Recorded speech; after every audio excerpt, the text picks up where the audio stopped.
11वीं के सभी विद्यार्थियों के लिए आज इस वीडियो में बायोलॉजी का वार्षिक परीक्षा 2026 का आपका जो पेपर है वो 9 मार्च के दिन होने वाला है। तो मैंने आपको पिछले वीडियो में सेट ए बी कंप्लीट करवाया है। आज हम तीसरा सेट सी कंप्लीट करेंगे। तो वीडियो में आप लास्ट तक बने रहें। 9 मार्च के लिए बहुत ही इंपॉर्टेंट आपकी क्लास है। तो किस तरह के क्वेश्चन आज सेट सी में आपके रहेंगे, चलिए समझते हैं। पहला है सही विकल्प चुनकर लिखिए। तो पहला रहेगा मानव का वैज्ञानिक नाम है। तो मानव का जो वैज्ञानिक नाम है वो क्या है? होमो सेपियंस है। दूसरा है मूलांकुर के अतिरिक्त पौधे के किसी भी अन्य भाग से विकसित होने वाली जड़ें कहलाती हैं, अपस्थानिक मूल कहलाती हैं। तीसरा है कोशिका झिल्ली का पलूड मोजेक नमूना प्रतिपादित किया गया है। तो सिंगर वन निकोलसन द्वारा किया गया है। चौथा है प्रकाश संश्लेषण के दौरान मुक्त की गई O2 आती है तो H2 से आती हैं। पांचवा है ऑक्सीजन के दौरान ग्लूकोज के एक अणु से प्राप्त अणुओं की संख्या है तो 38 है।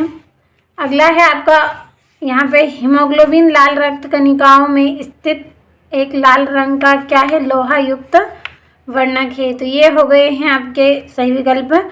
और ऐप पर हम आपको स्पेशल पीडीएफ दे रहे हैं, 20 से 30 रुपये में आपको मिलेगी स्पेशल पीडीएफ, मतलब 100% आने वाले क्वेश्चन फुल सोल्यूशन के साथ। अभी तक आप ऐप से नहीं जुड़े हैं तो इस वीडियो के डिस्क्रिप्शन में लिंक दी गई है, चेक करें किस तरह से सब्सक्रिप्शन मिलेगा, पूरी जानकारी आपको मिल जाएगी। चलिए इंग्लिश मीडियम वाले बच्चों के लिए यहाँ से टिक कर दिया है मैंने, स्क्रीनशॉट के माध्यम से आप कंप्लीट करें सभी प्रश्नों को। चलिए अगला प्रश्न पढ़ेंगे। तो ये आपका दूसरा प्रश्न है, रिक्त स्थान की पूर्ति कीजिए। पहला है कवकों में संचित भोज्य पदार्थ डेडेस के रूप में पाया जाता है तो ग्लाइकोजन और तेल की बूंदों के रूप में पाया जाता है। दूसरा है रक्षक कोशिकाएं डेडेस में पाई जाती हैं तो पत्तियों के रंध्र में पाई जाती हैं। तीसरा है पौधों में भोजन का परिवहन डेडेस के द्वारा होता है तो फ्लोएम के द्वारा होता है। चौथा है डीएनए तथा आरएनए डेडेस के उदाहरण हैं तो न्यूक्लियोक अम्ल के उदाहरण हैं। पांचवा क्रांच अतिरिक्की डेडेस पौधों में पाई जाती है तो C4 पौधों में पाई जाती हैं। छठा है मानव का उत्सर्जित पदार्थ डेडेस होता है तो यूरिया होता है। यहाँ से इंग्लिश मीडियम वाले बच्चे आप कंप्लीट करिएगा, इनको भरोसा रखिए आप 100% आएंगे आपके क्वेश्चन। तो वीडियो को अपने दोस्तों के साथ भी आप शेयर करें और अच्छे से कंप्लीट करें पूरे प्रश्नों को।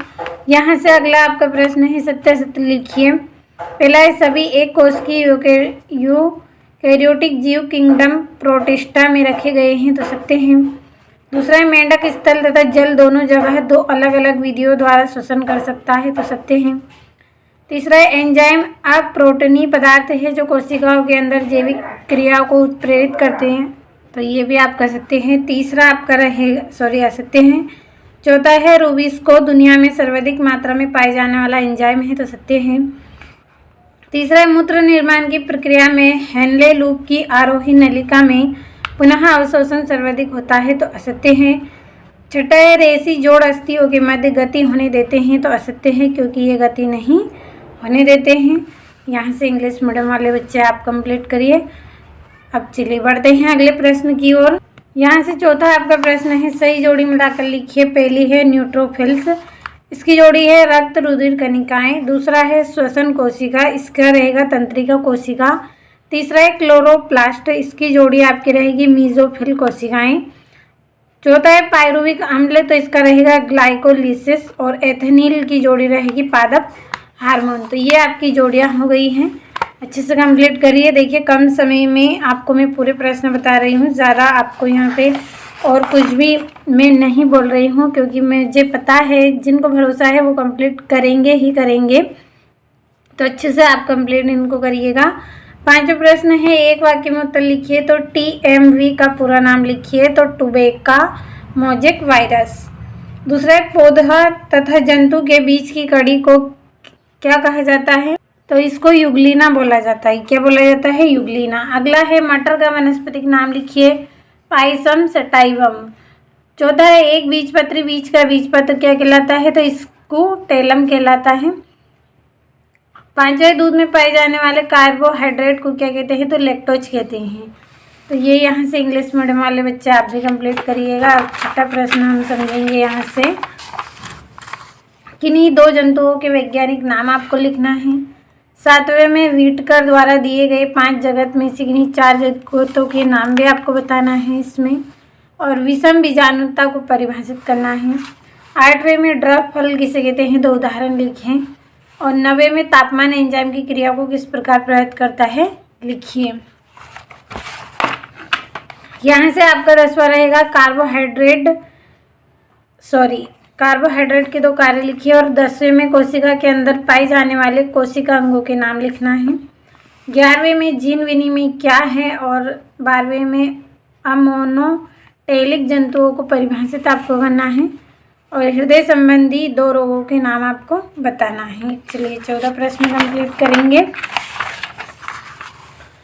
यहाँ से मेंढक के पाचन तंत्र का नामांकित चित्र बनाना है। 15 में सूत्रीय विभाजन व अर्धसूत्रीय विभाजन के मध्य अंतर करना है।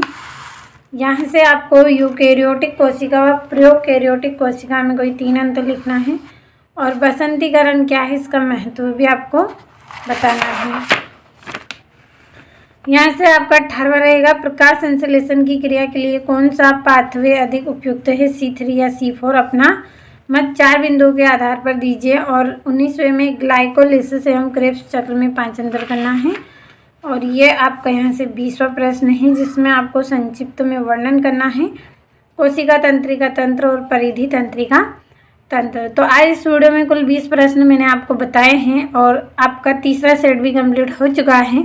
अगले वीडियो में आपको सेट डी मिलेगा। जब तक आप सेट ए बी सी तीनों को अच्छे से कंप्लीट करें और एग्ज़ाम में आप 9 मार्च के दिन अच्छे अंक प्राप्त करें।